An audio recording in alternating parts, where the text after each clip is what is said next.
Brazil का एक 20 साल का लड़का जिसने अपने सपनों को स्टेज पर रियलिटी में बदलने की ठान ली थी, रेमॉन डिनो। एक नाम जो बॉडी बिल्डिंग वर्ल्ड में एक नई आग लेकर आया। लेकिन जब सब कुछ परफेक्ट लग रहा था, एक छुपी हुई इंजरी उनकी पूरी जर्नी के रास्ते में दीवार बन गई। ये स्टोरी सिर्फ एक इंजरी की नहीं है, ये उस दर्द की है जो रेमॉन ने किसी से शेयर नहीं किया। एक ऐसे दर्द की जो उनके हर पोज के पीछे छुपा था। लेकिन क्या उन्होंने इसके आगे गिव अप किया, या ये दर्द उनकी सबसे बड़ी स्ट्रेंथ बन गया? एक बात सोचिए, अगर आपका बिगेस्ट ड्रीम एक इंजरी की वजह से एक सपना बनकर रह जाए तो क्या आप वापस फाइट करोगे? रेमॉन डिनो एक ऐसे एरा में आए जब बॉडी बिल्डिंग एक ऑलमोस्ट रूटीन हो चुका था। लेकिन रेमॉन ने अपने पोजेस और स्टेज प्रेजेंस से एक अलग स्पार्क इंट्रोड्यूस किया। उनका नाम पूरी दुनिया में उनके एस्थेटिक फिजिक और अनमैच्ड एनर्जी के लिए जाना जाने लगा।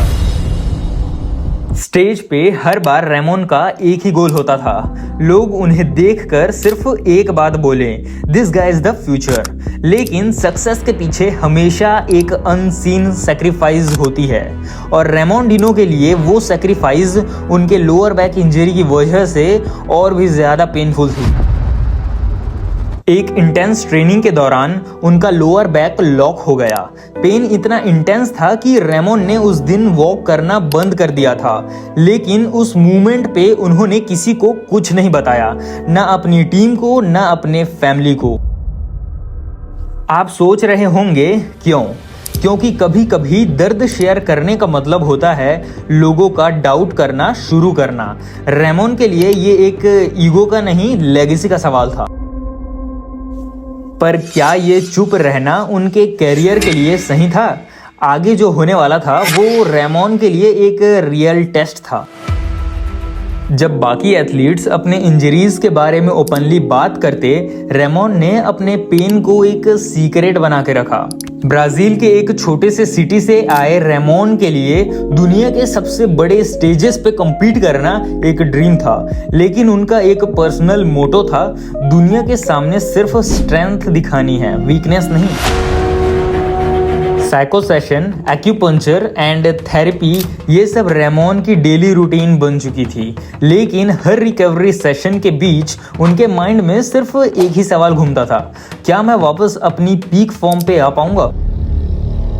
ये वही मूवमेंट था जहां ज्यादातर लोग गिव अप कर देते हैं। लेकिन रेमॉन के लिए एक और चीज उनका स्ट्रेंथ बन गई, उनके ब्राजीलियन रूट्स। उनका बेनिफिट था कि वो अपने देश के लिए एक नए स्टैंडर्ड सेट कर रहे हैं, और हर सेटबैक एक नए कमबैक का रीजन होता है। अब आप बताओ, क्या कभी किसी ने आपको बोला है कि आप अपने ड्रीम के लिए टू एम्बिशियस हो? रेमॉन ने उन सारी आवाज़ों को कैसे साइलेंस किया, यही तो इस जर्नी का मोस्ट इंस्पायरिंग पार्ट है। बट ये सिर्फ शुरुआत थी।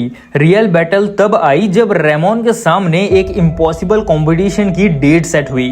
क्या वो टाइम पे रेडी हो पाए? Let's find out. 2020 के एक मेजर कंपटीशन से सिर्फ 6 हफ्ते पहले रेमॉन डिनो के इंजरी ने उनका ट्रेनिंग प्लान कंप्लीटली डिरेल कर दिया। डॉक्टर्स ने कहा लोअर बैक को स्ट्रेस मत दो, नहीं तो परमानेंट डैमेज हो सकता है। लेकिन रेमॉन के लिए नो शो का मतलब था कि दुनिया उन्हें कभी भी सीरियसली नहीं लेगी।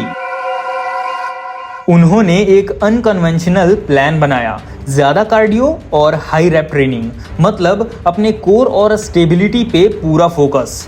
रेमॉन का ये डिसीजन रिस्की था, क्योंकि अगर उनका बैक स्ट्रेस लेता तो उनका पूरा कैरियर खत्म हो सकता था। और ये रिस्क लेना इजी नहीं था। सोचिए, क्या आप उस चीज के लिए अपनी हेल्थ रिस्क करोगे जिसमें सक्सेस की गारंटी नहीं है? फाइनली कंपटीशन का दिन आया, और रेमॉन डिनो का सब कुछ इस एक परफॉर्मेंस पे डिपेंडेंट था। लेकिन क्या उन्होंने स्टेज पे वो डिलीवर किया जो उनका बिगेस्ट कमबैक बन सके? स्टेज पर जब रेमोन ने अपने सिग्नेचर पोज हिट किया, पूरी ऑडियंस एकदम से रोर करने लगी। एक जज ने कहा, we have never seen control like this before. Ramon के लिए ये सिर्फ एक पोज नहीं था, इट वॉज अ मूवमेंट जो उनके करियर के डाउट्स को साइलेंस करने के लिए बना था।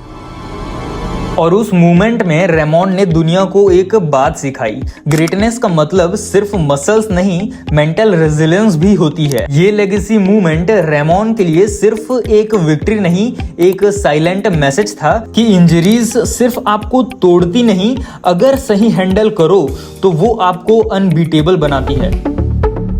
अब एक सवाल, क्या रेमोन की इंजरी ने आपको एक बात सिखाई कि दर्द और सक्सेस के बीच का कनेक्शन कितना पावरफुल है? और यही तो है रेमोन डिनो की रियल स्टोरी। पर एक और अनसीन ट्विस्ट था जो उस मूवमेंट के बाद रेमोन की स्टोरी को और ज्यादा इपिक बना गया। रेमोन डिनो की इंजरी सिर्फ एक सेटबैक नहीं थी, इट वॉज प्रूफ कि ग्रेटनेस की डेफिनेशन इंजरीज के बाद लिखी जाती है। अगर आपको ये स्टोरी ने इंस्पायर किया तो चैनल जरूर सब्सक्राइब करें और कमेंट करके बताएं क्या आप भी अपने लाइफ के टफेस्ट मोमेंट्स को अपने स्ट्रॉन्गेस्ट कमबैक्स में बदल पाएं। और ये सिर्फ शुरुआत थी। अगर आपने पार्ट 1 में सब कुछ मिस किया तो पार्ट 2 में आपको और ज्यादा ट्विस्ट और टर्न्स मिलेंगे। Don't forget to check out next part, जहां हम देखेंगे रेमोन के कमबैक की असली कहानी। ट्रस्ट मी, पार्ट 2 आपको बिल्कुल मिस नहीं करना चाहिए।